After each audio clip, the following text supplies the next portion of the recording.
St. Louis native Henry Hampton's prized work, Eyes on the Prize, around the civil rights movement, returns to 9 PBS this May after 30 years since its original broadcast. It's also at a pivotal time as protest and a new movement take shape. One of the lessons I think that we are learning, especially in the recent events in Ferguson, is that it takes time. And not a lot of time, but noticing how long the Montgomery boycott took, over a year, really helps us have the conversation about the protests in Ferguson, that we are looking forward to what the changes look like going forward this year and next year.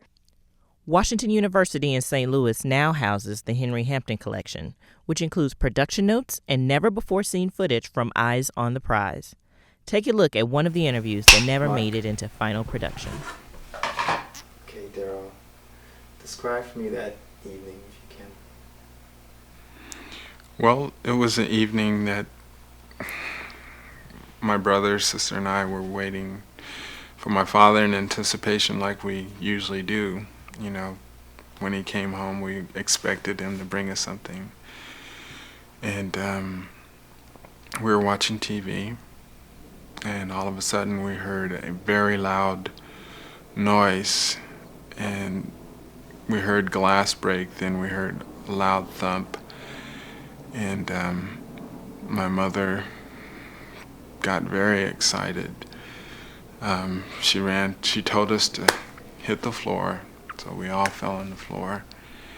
And this time I knew it was really serious, because we had been attacked before with Molotov cocktails, but never had it been a bullet, and I recognized that some high velocity projectile had come through the house.